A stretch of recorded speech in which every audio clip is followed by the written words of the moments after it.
You know what the best part about America is? We don't just have ghosts, we have great American ghosts. Hell yeah, brother. What's up, everyone? It's your boy, Matt Diazable, coming at you with a new album review. Thank you for coming on by and dealing with my very terrible intros, but I'm having fun doing this. Yeah. So today I am checking out the latest release from a band called Great American Ghost with their latest album called Tragedy of the Commons.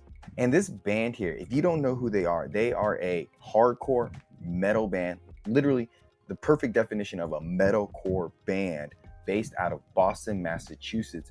And I didn't realize until I did a little bit of digging on this band, they've been active since 2012. I didn't know they've been around for that long, because I think I came across this band probably around 2020, and I thought, oh, they're a relatively new band, but I guess that's 8 years into their career already at 2020. So I'm really surprised this band has been going for so long, and I never came across them when I still lived in America.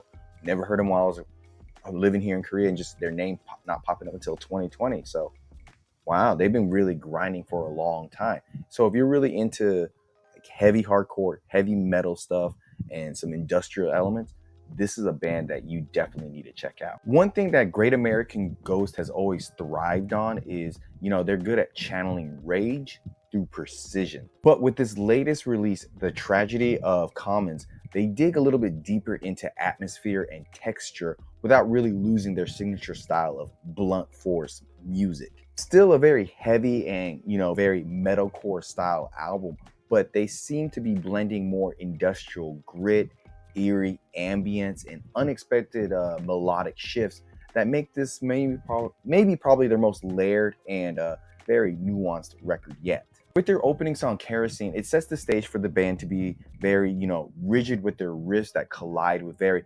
tightly wound drums. But underneath, the metallic shell of this band are some unsettling industrial flourishing elements and odd mechanical textures that just really blend into the background to make this album a little bit more vibrant and a bit different from your typical metalcore band. It's a reminder right away that this isn't just going to be your straightforward heavy music with this band. There's a lot of detail tucked away into the corners of the song. So by the time you roll into the song Echoes of War, the band has already slowed things down a bit, and they have a bit of more grandeur, more deliberate pace to it, letting the riffs breathe while the vocals they stretch between so many different vocal styles. Some really harsh screams, some fried textures, and some soft spoken passages. And also towards the end of this song, the guitars almost get like very robotic and glitchy.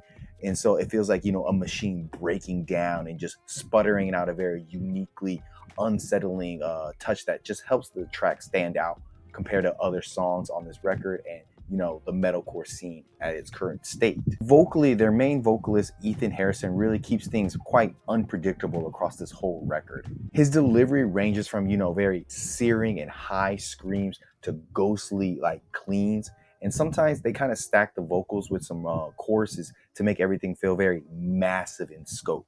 I think some prime examples of that are the songs Ghost in Flesh and Chapel of Paralysis, where they really show how much he has grown in terms of his range. Pulling from, guttural intensity to very haunting melodies. He's even flirting with some like atmospheric clarity that is kind of, I guess you could say, reminiscent of post-metal material. His performance on this record feels very emotional as it is abrasive. But the real magic on this album might be coming from the guitars. From like Gojira-like sweeping riffs on the songs Forsaken and Ghost in Flesh to more jagged and venomous grooves on the song Hymn of Decay. They constantly shift in between different styles without ever really losing like a cohesive sound. Sometimes they lurch into like machine gun chugging.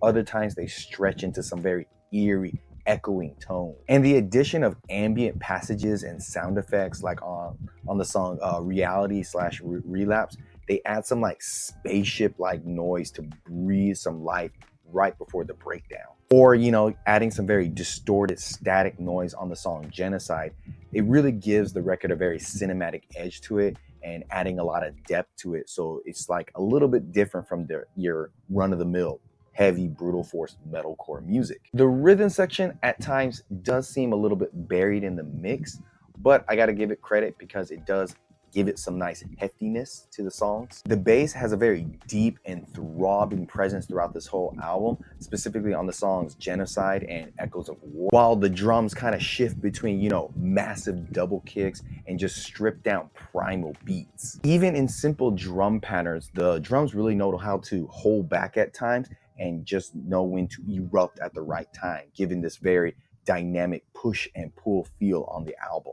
If there's any real critique I want to give to this album is that there are a few moments on this album where things feel a little too comfortable with, you know, Great American Ghost's established sound. Like on the songs Reality/Relapse or God is a Loaded Gun, the band brings back some familiar formulas that, you know, kind of they felt like left field moments earlier in the album, but they're just not as gripping on these tracks. But even so, I will say, you know, the production is really sharp and the performances feel very committed, so that it never really does feel like filler. I'm really surprised that, you know, at 40 minutes, Tragedy of the Commons, it never really drags.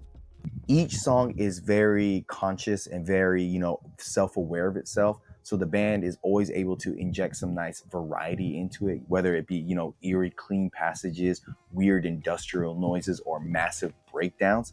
It really helps to keep the record from feeling very monotonous. It's clearly that they're making heavy music here with intention and not just to be impactful in terms of being really heavy.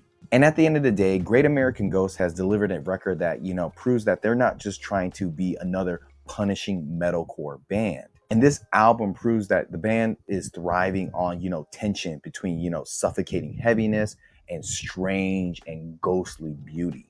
It's crushing, it's mechanical, and it's unrelenting. Yet this whole album is laced with so much atmosphere and nuance that you can clearly tell that the band is evolving to show that they're not just going to settle into their usual formula, and they're really going to try and push the boundaries of their sound, the genre itself, and just heavy music as a whole. So this latest album from Great American Ghost, The Tragedy of the Commons, I would have to give it a good and decent 8 out of 10. Links down below. Tell me what you think about this band. Tell me some other Boston bands I should check out or musicians. I'm up for anything. And until next time, guys, see you in the pit. Good things about you.